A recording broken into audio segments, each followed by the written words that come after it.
శ్రమ లాభం చాలా ఘోరమైన కష్టం. సో రెండు బ్రిడ్జిలు కట్టి ఓంకార టెంట్లో ఉంటాడు. కరోనా మాస్క్ వచ్చి 13 రోజులు సార్ మా ఊళ్ళో 8 మందికి కరోనా వచ్చింది ఒకేసారి. 7 ఒకటో నెంబర్, రెండో నెంబర్, మూడో నెంబర్ అని మా సార్ చెప్తా ఉండేది. ఒకటో నెంబర్ అయిపోయింది, రెండో నెంబర్ నాదే ఒకటి, రెండోది అయిపోయింది, మూడోది నాదే ఒకటి. నిజంగా చూడండి ఆ పదం అన్నప్పుడల్లా ఒక లేడీ ఉండే ఎట్లా అదుపుతుందో చూడండి. పాలపేట దేని శాఖ కాదు. సో ఆడపిల్లలు ఇక్కడ పుట్టిన కాబట్టి బయట ప్రపంచంతో సంబంధం లేదు. ఫ్రెండ్స్ దోస్తులు అనేటువంటి నాకు సంబంధాలు ఎవరు అందరు లేదు. ఇప్పటికీ నాకు దోస్తులు అనేటువంటి ఉండదు.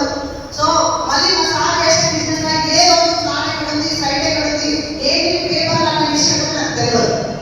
మరి అన్ని లక్షలు స్టక్ అయ్యి కరోనా పాజిటివ్ వచ్చి మరి వచ్చిన అంటే సంపాదించే పర్సనే, ఇంటిని నడిపించే యజమాని ఒకటో రోజు, రెండో రోజు, మూడో రోజు అని పేరు గుర్తు చేస్తుంటే గుండెలు పగుతాయా లేదా? సో ఆ 13 రోజులు గుండెలు పగిలేటట్టు మా సార్ ఊళ్ళో మా పిల్లలు మేము హైదరాబాద్ లో ఉండి కిటికీలు మూసుకొని మరీ ఏడవాల్సి వచ్చింది. ఎందుకంటే మా ఇంట్లో మేము ఏడ్చుకొని వస్తే మళ్ళీ ఈడ కూడా ముగ్గు వస్తుపోతాం. కానీ ఎవరు మందలించేటోళ్ళు కూడా హైదరాబాద్ లో. ఎందుకంటే ఏడ వచ్చినా ఫ్యామిలీ మొత్తం ముగ్గు వస్తారు. సో అట్లా 13 రోజులు